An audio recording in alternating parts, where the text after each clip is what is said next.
UFC 269 this Saturday brings us some amazing fights. We have the champ Charles "Do Bronx" Oliveira facing against Dustin the Diamond Poirier, and among that we have plethora of great fights. The first main event is so big that I will dissect it in a specific video, so let's go through the other fights. So let's go next to the next championship fight, and that is Amanda Nunez versus Juliana Pena. First of all, I have no fucking clue why this fight is happening. Amanda Nunez is minus 900 favorite. That tells you everything. It's not just because she is so dominant, but Juliana Pena basically just begged for this fight. She's coming after one fight winning streak. She literally just won one fight and called for the championship fight.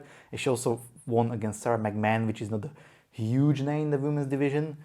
But the reality is that the Amanda Nunez basically cleared up the entire bantamweight and the featherweight division. There is no one to challenge her. So that's why, and she wants to keep fighting. Like, why wouldn't she? It's easy money for her. She's just destroying these girls and she's just asking for fights, which is, I mean, props to her. But then again, you can see this kind of matchups happening and you're asking, like, why? She's minus 900 favorite. And she's not going to lose. Juliana Pena doesn't have anything to offer. She has only very few fights. She struggled with some injuries, but she has nothing that Amanda Nunez didn't see before. You know, her biggest argument was that Amanda Nunez will struggle to get back to bantamweight because she's just so big and she was just dominating the featherweight. But the reality is Amanda Nunez made the weight very easily and she's gonna smash Juliana Pena. I don't see Juliana Pena winning this fight in any way, shape or form. However, if you want to shoot your shot, just aim for the stars, right? You can just land on the moon by any chance, so whatever can happen. But I don't see Amanda Nunez losing that fight.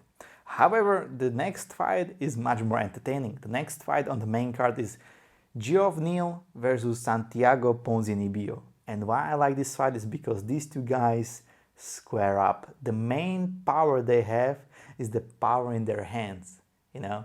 So it's not, there's not gonna be wrestling, there's not gonna be some submission game, there's gonna be big bombs, big jabs, big hooks, big uppercuts, and I believe that someone will be going to sleep in this fight.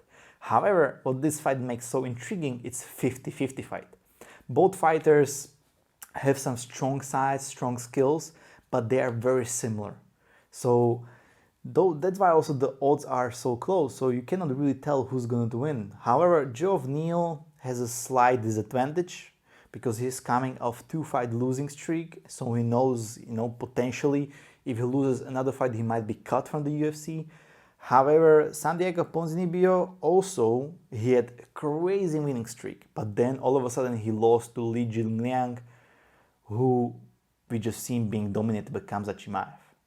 So I believe these two guys are on the verge where they can turn their careers around and start dominate, but this fight can be the deciding one. And couldn't be more crazier than a fight where both can go and just get knocked the fuck out, right? However, Santiago has a very good jab and bigger reach than Geoff Neal, so I don't know what's gonna happen. It's gonna be a fight that you should not miss, however. The next fight is Kai Kara-France versus Cody Garbrandt. And Cody Garbrandt, even despite the fact that he won only one fight since 2017, he will be the main attraction forever. He is fan favorite, and why? He always brawls. When he goes to the octagon, he brings the fight. And it doesn't matter if you lose in a way, if you fight the way that you either gonna knock the person out or you're gonna get knocked out. People will always love it regardless if you keep losing or not. However, Kai Kara-France, for him, it's a potential title match eliminator. So he can go fight for a title if he wins this fight in a very dominant fashion. So he has much more on the line and he knows about it. And he also trains with Israel Adesanya, who is one of the most technical strikers in the UFC. So Kai Kara-France, I think he can take Cody Garbrandt apart. If he refuses to brawl in the middle of the octagon, I think he can win an easy decision or even knock him out if he takes his shot and if he waits for his chance. However, the next fight doesn't make any fucking sense at all. Let me know what you think, because the next fight is Sean O Malley versus Raulian Pavia. And why this fight doesn't make any sense? Because why is this UFC doing it?